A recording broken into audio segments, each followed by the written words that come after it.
जयन्ती जति जम्मै फ्री गरेर थ्याङ्क यू सो मच सुरुदेखि नै गऱ्यो नि त माथि म त आइसकेँ तपाईँ ढिला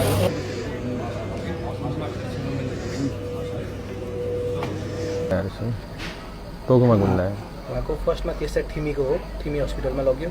ठिमी हस्पिटलले रिफर गरेर त्यहाँबाट उहाँलाई चाहिँ नालीमा भेट्टाइएको थियो। 25 गते बिहान नालीमा भेट्टाइएको थियो। 25 गते नालीमा भेटाएको। नालीबाट ठिमीबाट वीर ट्रमाबाट चाहिँ यहाँ ट्रमाबाट सकेन। ट्रमामा उहाँ त्यही त उहाँको होस नै आएको थिएन नि। हामी प्रकाश बोहरालाई उहाँलाई भेट्न जा ठ्याक्क पारिपट्टि हुनुहुन्थ्यो आइसियुमा। ट्रमाले सकेन यो केस ह्यान्डल गर्न। ट्रमाले त्यही त उहाँलाई आइसियुमै राख्यो। अनि आइसियुमा धेरै दिन राखेपछि न्युरो सर्जरीमा चाहिँ फेरि हामी लिडरै हो नेपालको। अहिले म देखाउँछु तपाईँलाई। जस्तो टाउकोहरू छ नि खोल्दाखेरि कति केस चाहिँ अब अपरेसन नगरी नै खोल्छु अनि अहिले हजुरलाई देखाउँछु नसाहरू ब्लक भएको। खर्च पानी के गरिराख्नुपर्छ आन्टी?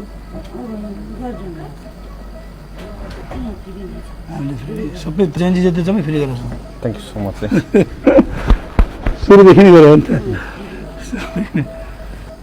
देशको लागि लड्या हो मेरो छोरो अब म यही हो यस्तै कमाएर खुवाउने के गर्नु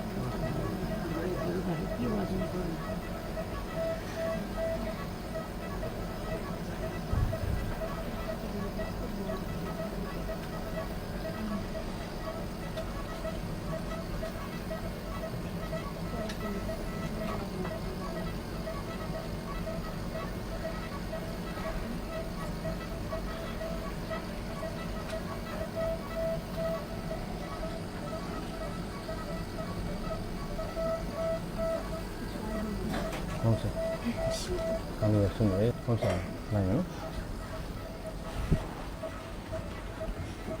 धन्यवाद है तपाईँहरू सबैलाई। Thank you.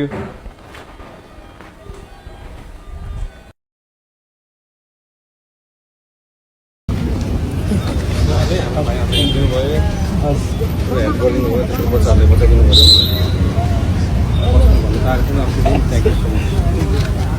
हाम्रो भाइले